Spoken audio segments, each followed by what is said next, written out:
Tuwing may sakuna sa ating bansa tulad po ng bagyo, isa sa ating inaalala ang malalakas at malalaking patak ng ulan na ating nararanasan lalo na ngayong panahon ng Bagyong Tino at Uwan. At sa araw pong ito, mahalagang mapag-usapan natin yung patungkol sa volume ng ulan at paano ang pinaghahandaan ng pagkakawala ng tubig o pagkakapawala po ng mga tubig mula sa dam. Ating po makakakwentuhan si Ma'am Rosalie Pagulayan, isang Senior Weather Specialist. Magandang umaga po, Ma'am. Ay, magandang umaga po sa atin pong lahat, sa inyo po diyan sa Rise and Shine Pilipinas, and of course sa atin pong mga manonood sa umaga pong ito. Alright, Ma'am Rosalie, makikibalita po muna kami dahil sa nagdaang Bagyong Tino at ngayon naman Bagyong Uwan, kalalabas lang ng Pilipinas. Kamusta po yung mga dam sa ating bansa ngayon? Meron po bang pagbabago dahil sa lakas na ibinuhos na ulan mula sa Bagyong Tino at Uwan?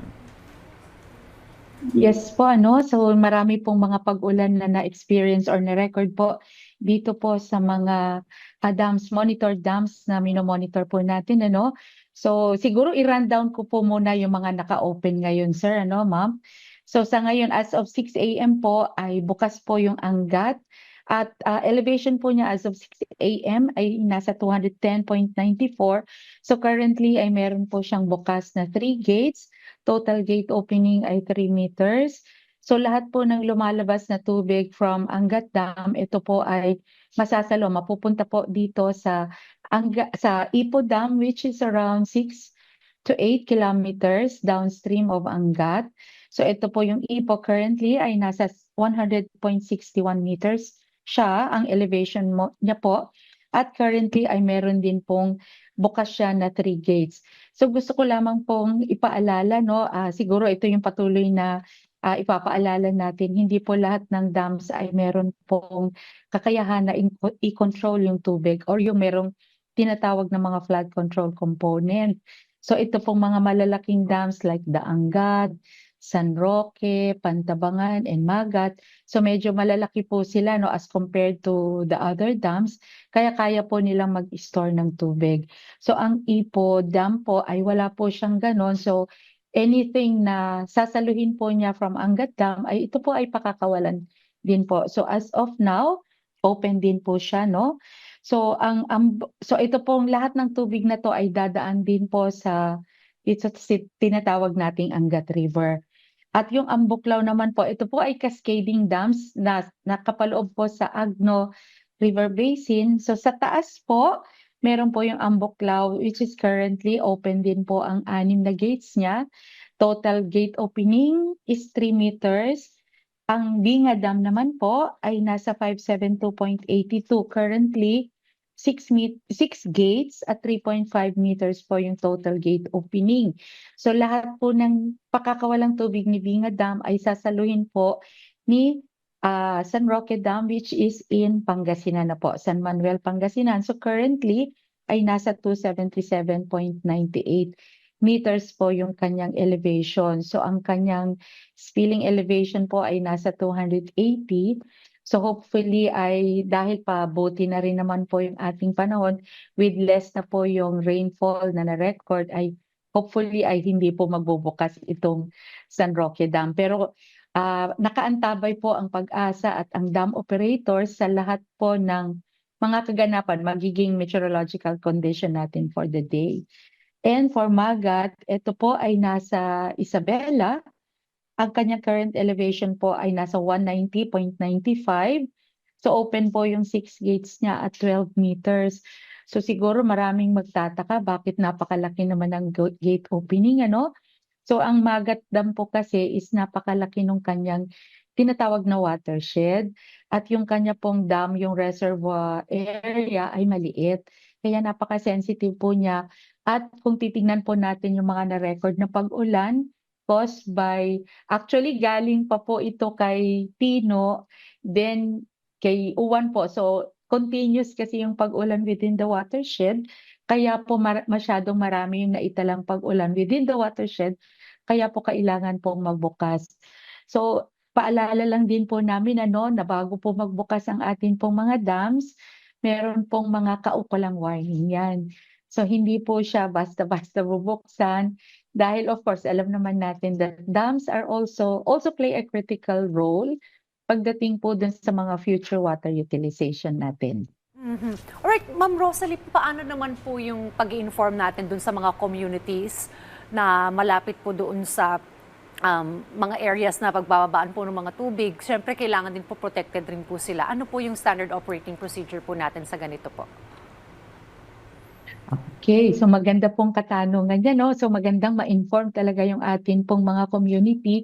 So number one po, once na pumasok po ang bagyo dito sa Philippine Area of Responsibility, ang mga dam operators natin naman po ay meron sila nung tinatawag na typhoon markings. So meron po yung areas pa typhoon marking 3, 2, 1. So bawat area po, typhoon marking areas, ay may kaukulan po yan na mga actions on the part of the dam operators and of course sa Pag-asa. So ang number one po na ginagawa natin, so once na nandun na po pumasok po ang bagyo within Philippine Area of Responsibility, we continuously give yun pong ating mga dam operators ng ano po ba yung tala ng panahon, yung meteorological condition, at the same time, yun pong tinatawag na forecast rainfall. So pagka ibibigay natin yung forecast rainfall sa kanila, so they will compute ano po yung tinatawag na inflow. So ibig sabihin po, kung may pag-ulan na ganito, ano po yung corresponding na response naman nito pong ating mga reservoirs. So once po na expected talaga na talagang tataas, so nagkakaroon po ng tinatawag na pre-release. So lahat po ng pagpapakawala ng tubig, lahat po yan ay meron pong kaakibat na warning. Like on the part of the dam operators, they give this dam discharge warning. So ito po ay meron pong written na ito po magbubukas ng gate, lahat po ng information na ganyan, at kung anong oras. So ang number one po na hindi natin gagawin, hindi ginagawa ng mga dam operators, yung magbukas ng gate sa gabi.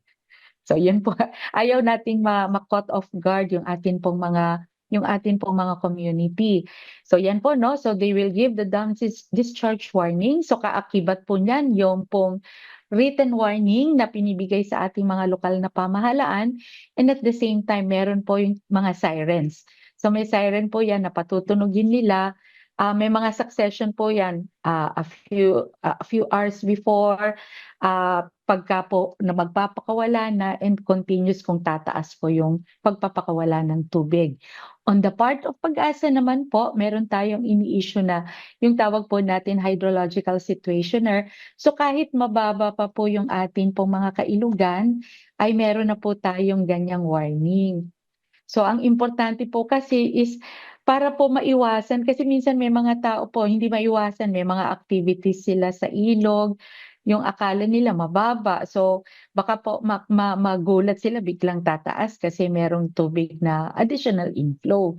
So yun po, no, meron tayong hydrological situationer para po maabisuhan yung mga tao na mag-stop din po muna sila ng kanilang Ma'am Rosalie. activities doon po sa ating kailugan.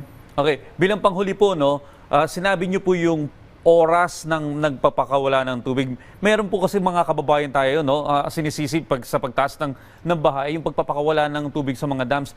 Kailan po ba dapat ito nagbubukas ng mga gates ng dams? Kasi minsan, kagaya nito, na-forecast na po 4 days before na may paparating na bagyo, and then hindi pa binubuksan yung mga dams, at bubuksan ito pag malapit na or kapag napupuno na siya, kung saan minsan ang nasisisi yung mga dam operators. Opo, no? So ito po, yung talagang pagpapakawala po ng tubig, at least 6 to 8 hours po yan. Yun po yung talagang lag time, at lagi ko pong sinasabi, ito po, uulitin ko uli, hindi po pwedeng magbukas ang gates ng ating po mga dams ng gabi. Kaya po sinisiguro ng ating mga dam operators and of course ng Pag-asa na hindi po yan mangyayari, kaya po maaga. Actually, kung makikita po natin, November 7 ng 9 a.m., nandun na po yung nag-start na po yung pagpapakawala ng tubig, like in the case of Magat. So hindi pa po mataas yung elevation, hindi pa po ganun kataas, ay meron na po talagang, nag-start na po yung pre-release na tinatawag natin. So ano po ba yung rason na to kaya nagpe-pre-release habang mababa pa si ilog? Kasi gusto po natin na magkaroon ng enough na buffer ito pong mga dams natin for additional inflow. Nagkataon lang sir na talagang napakalaki po ng pag-ulan nito pong idinulot po ni Bagyong Uwan. So actually kung titignan po natin meron pong 1 oras na hindi ko lamang po na maipakita dito. Pero base po dun sa mga naitalang pag-ulan within the watershed of Magat, meron po actually na 1 oras na almost 50, nagre-range po siya ng moderate na siya. So napakalaki po yan for a 1 hour na pag-ulan sa watershed, especially ito pong Magat, as I've said earlier, napaka-sensitive po niya. So malaki yung kanyang watershed, pero maliit yung kanyang reservoir. So yun po ang ano lamang po ay maging sensitive siguro yung mga tao na pag meron na pong ganitong mga pag-ulan or meron tayong bagyo, ay manatili po yung pag-antabay sa mga pinapalabas po na mga information ng Pag-asa at saka ng dam operators. So gusto ko rin pong ipaalala na hindi lamang po ang tinitignan natin yung pagpapakawala ng tubig, ano po? So meron din po tayo kung widespread po yung pag-ulan, so hindi lamang po ito mangyayari doon sa watershed but also downstream. So pwede po yung mga tinatawag nating pag-ulan doon mismo sa ilog na mismo, doon po sa mga ilog natin hindi na po yung tubig ay hindi lamang po nanggagaling doon sa pinapakawalan ng dam but also yun po mga sabi nga natin natural flow kasi doon po mismo pumapatak doon sa kailugan na mismo. So yun po yung gusto natin ding ipaalala sa atin pong mga kababayan, not only the na outflow from the dams but also yung mga pag-ulan po within your area. Yun. Maraming salamat po sa mga paalala at sa mga impormasyong inyo pong binahagi sa amin. Nakapanayan po natin si Ma'am Rosalie Pagulayan. Thank you po, ma'am. Morning po muli. Thank you po. Thank you rin po.